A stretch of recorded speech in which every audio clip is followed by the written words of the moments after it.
Hello everybody and welcome back to this week's episode of Your Manchester. I'm on my own this week as Mr. Mark Llewellyn is away again. Shock! But he'll be back in time for spooky season, which is upon us already. The inflatable Manchester Monsters are back this year and you can catch them all around the city centre. There's the Monsters Rock Festival and even a Halloween market.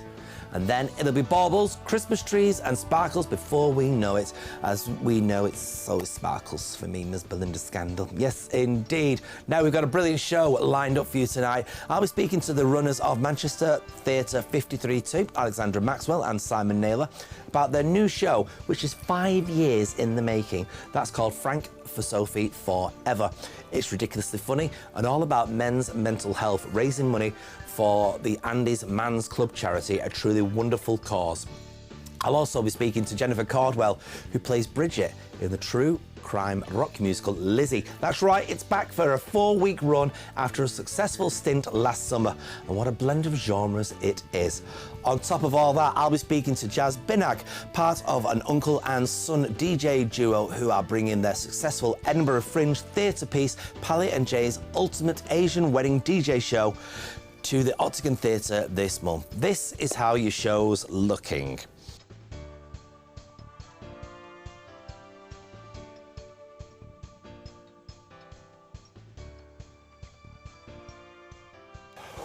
Well, first on the show today, everybody, there is a lovely, lovely venue called 53-2, and the two runners and organisers, indeed the best people in there, is called Alexandra Maxwell and Simon Naylor. Now, this next interview is all about a show that is 5 years in the making. That's right, we've been waiting for them to get on stage together to bring us something very, very special.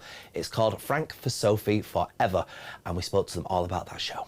And joining us now is Alexandra Maxwell and, of course, the very, very gorgeous Mr. Simon Naylor, Manchester's newest hot couple, everybody. How are you? I was saying just before we came on air that we always thought you were a couple anyway. I think most people would, the way you walk around that venue with your dog and everything. Yeah. I think a lot of people do. I think the myth was busted when Alex had a child. So was it not yours, Simon? No, it certainly wasn't. I got the dog, so that's I'm happy with the dog. Taking part.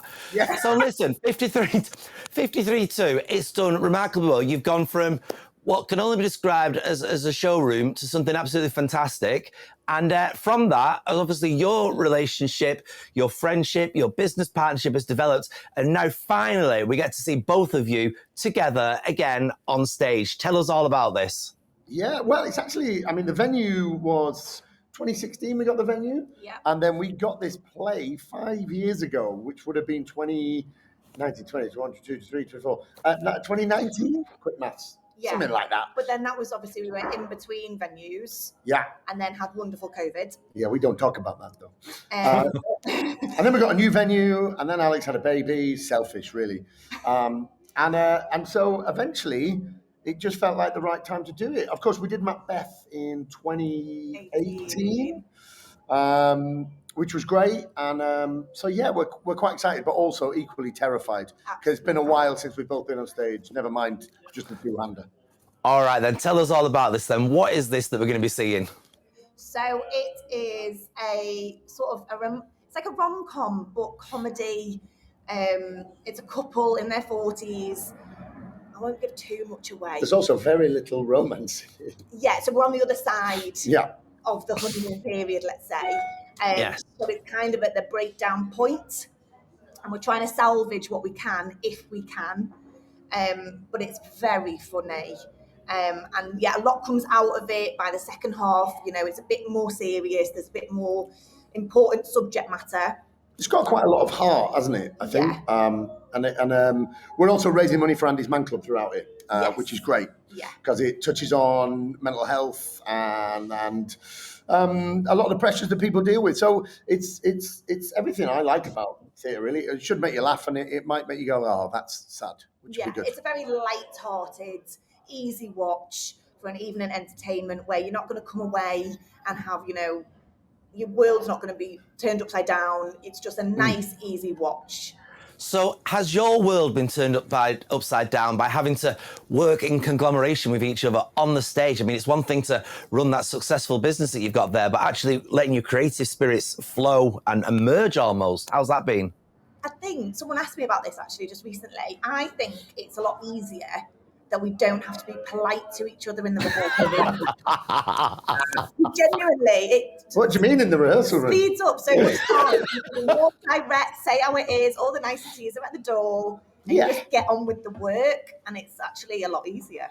It's good. Also, I mean, we're slotting it in around. Our rehearsal schedule is quite kind of sporadic and sort of broken up. But, when we're both in, we can line run and talk about it and all that kind of stuff. So it's all right, I think. I mean, ask us on the 29th of October and we might have a different story then. We will be.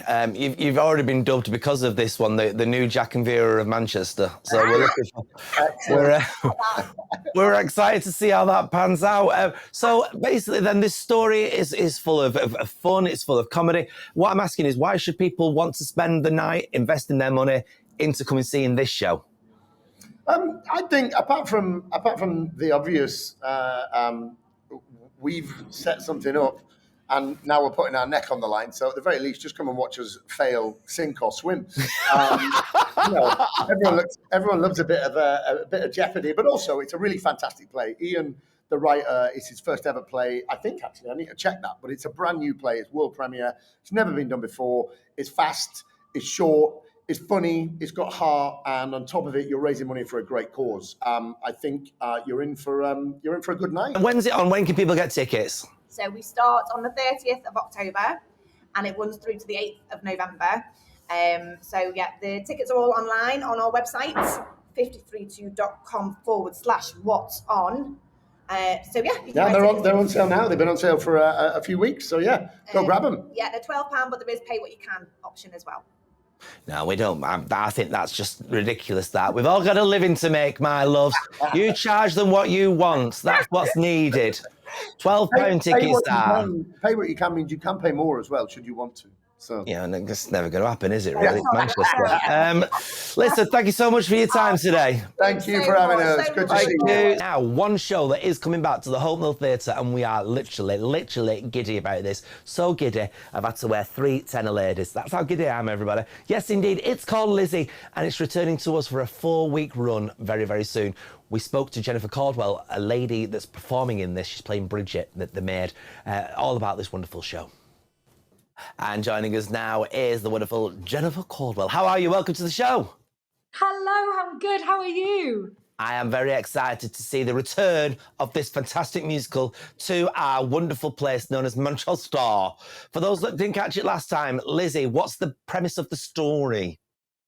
So the story is about Lizzie Borden, who, there's like an American nursery rhyme that says, Lizzie Borden took an axe, gave her mother 40 whacks. When she saw what she had done, gave her father 41. So basically, she allegedly hacked her stepmother and father to death with an axe. Allegedly, even though it's done very well. The house still exists, apparently. You can go and visit it, and there's an axe on the couch in the front room, apparently, as well. Yeah, you can stay in it. It's like as an Airbnb. You can hire it. Good, isn't it? I wonder if you're allowed to murder people in there. I bet you probably get charged more for that on the Airbnb. Yeah. What character are you playing in this, my darling? I am playing Bridget, who was the Irish maid of the Bordens. So she moved over from near Cork, and she worked for the Bordens for about nearly 3 years before they got murdered. Yes. Well, this character, No Pressure, was my favourite from the last incarnation. So no pressure. No pressure at all. So she would have seen an awful lot then, wouldn't she? She would. There's a lot of rumours about Bridget kind of being complicit in the murders. There's a kind of storyline that she did the murders and Lizzie kind of covered up for her. But I think she's quite central in our version, which is great for me. And the centralisation spans from this beautiful music that's in this. It seems to have a whole, I want to use the word dialect, of its own in its incarnation.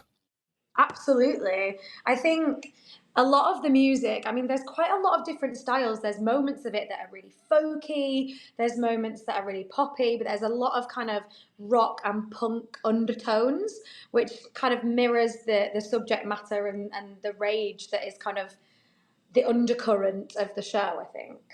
And by its very nature, then, it gets, unfortunately, I think it's a bit better, actually. I think it's just not had as much money behind it, but it gets as much of a feel as Six does. It does, yeah. I think there are certain similarities in the way that it's an all female cast, and it's there are moments of breakout, there are those rock star moments that you have, but I feel like the writing it's incredible. As an actress, when you're in the mood of the piece, in the scene, and then all of a sudden you're handed a handheld microphone, does that take you as an actress out of it? I mean, would you prefer it to be in there or not be in there, these breakout moments that you refer to? No, I love it because I think it adds to the story. It's kind of that, it's the moment of detachment from the situation, but also the microphones are used in different ways in Lizzie. There are moments where you step out into a world of what you want and this make-believe world, with the character of Alice that allows her to express her emotions that she hasn't expressed before, and it's also, it takes Lizzie and some of the other characters into this power moment. So I think it really adds to the story as opposed to takes away. It doesn't take you out of a moment, it kind of enhances the moment for me. And it's a very kind of spooky setup from the start. I mean, you kind of are invested from the very first few notes that you hear. And it's a rarity to find a musical that keeps you engaged for so long. I think so. It's but I think because of the differing styles of music and because of the subject matter as well, I think it keeps you moving. It's really fast paced. The music is, I think the music just carries the whole thing through. It's so meaty, which I love. And when are we getting this back here then? We open on the 17th of October and we go all the way through till the 17th of November here at the Hope Mill. It's beautiful theatre to work at. Actually ideal for it. Oh, it's perfect. I was saying, Will said that it's kind of like the barn loft where Lizzie sits and the pigeons, the eaves are a continuation of the set, Yes. and it just feels like you're there. We'll try and not look at the pigeons that are on the set when we come in because they were a bit distracting last time. Because halfway through the show, a light hits one and you think, there's a bird up there. And then it is, and you're like, are they real or are they not? Because they seem to be moving by the very way that the lighting's done. Which is amazing, right? Yeah. These plastic pigeons actually look real. I remember I came to watch it here when it was last on, and I walked in and I was with my mum and she was like, why are there so many pigeons? I don't understand. I was like, I'm sure there's a reason. We'll get it. It's all about buying into the situation, isn't it? We're looking forward to this one, as always, and it's good to have finally a show that's returning that we're excited about because there's so many shows returning just for the sake of returning at the moment. So we look forward to this. For now, though, thanks so much for your time. Thank you so much for having me. Fantastic. Well, if you do like immersive theatre, this next interview will give you all the information you need to partake in something very, very special over at the Bolton Octagon. And joining us now is Jazz. Welcome to the show. Tell us all about this wonderful show of yours. Well, this wonderful show is coming to Bolton. It's a show about a nephew and an uncle who are DJs and the trouble they face through their lives and how they help each other overcome their troubles without knowing that they're helping each other. It's a wonderful concept. It's an immersive show. So all the audience that are invited to see the play are guests to this Punjabi wedding. Oh, wow. So I'm guessing by that then it's full of colour and vibrance. Full of colour, full of vibrance, full of some old school Bhangra tracks and a bit of dancing in there as well. The set is a DJ, so it's just a DJ deck with the lights that you would see probably in the 80s and 90s. The character I play, Bali, he's a very old school DJ. He hasn't sort of shifted to the new technology. And the nephew, who's Jay, who's in his mid-20s, he's more youthful. But it's Bali's DJ show. And it's very vibrant. And we get the guests to be involved. We actually get them, a couple of them, to come up as husband and wife and dance at this wedding as it's their own wedding, which is wonderful. So how important was it for you to inject into this the Punjabi feel then? Well, the play was written by a very talented writer who also plays Viraj Juneja, and it was very close to his heart. I think there's elements of this that are very true to life of his life, and with his uncle and his mum, and it's got a really lovely story in there of what he faced growing up as a Punjabi in Southall. It's got reference to the culture growing up from my time as well, being born in the sort of late 70s, 80s. There's a huge element of culture in there, and it's not even the culture's values.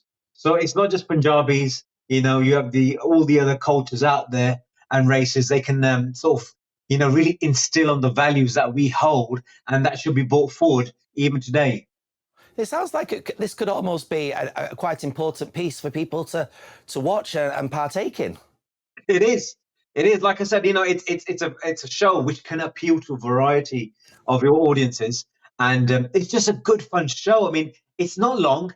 It's 70 minutes long, so it goes by like that in a flash. We've just finished Warwick, and the audience were there till the end. We have a little DJ set at the end as well for the audiences, so about 20, 25 minutes of a DJ set where the DJ will play various songs they can dance away, because the audience get a really good feel post the show, and they've got just so much energy that they just want to release. So we've got a little DJ set for them as well as a little treat, all included in the price of the tickets. Coming to us from the 16th to the 19th. To 19th, yeah.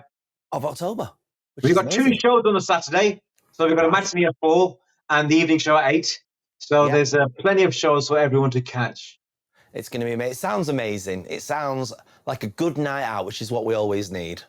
It is. It's an amazing, like I said, what the reviews we've been getting. We've actually also been nominated for an award on the Asian theatre circuit. So it's due for an award. It's up for an award nomination. So it's doing really well. That must make you feel very, very proud to know that you're getting awards and recognition. It does. I mean, the main thing is that people are really enjoying the show. And, we have had, we as actors, we actually try and mingle with the audiences towards the end while there's a DJ set going on. And we speak to a lot of the audiences, and they really like it. They love it. They have fun. The comments, I've never laughed so much seeing a theatre show, and it went by so fast. When are you going to do it again? A couple of them, I think, came on the Tuesday, and I saw them again on the Wednesday. Well, why wouldn't you if it's doing that? Well, absolutely fantastic. For now, though, we are out of time, Jazz, but thank you so much for your time today, and make sure you check this one out, everybody. All the details right below. Thank you very much. Well, thank you very much. Well, that is unfortunately all we've got time for, but thanks very much for watching. Now, listen, make sure you check out the podcast on Sunday with our very lovely Steve Stockton. He'll be bringing you a wonderful, wonderful show. And there also might be a little special announcement over on www.yourmcr.com. That's right, I did use all the W's because I is that funky shabba. In the meantime, thanks for each and every one of you for watching this week's episode of Your Manchester. Clean my crystal.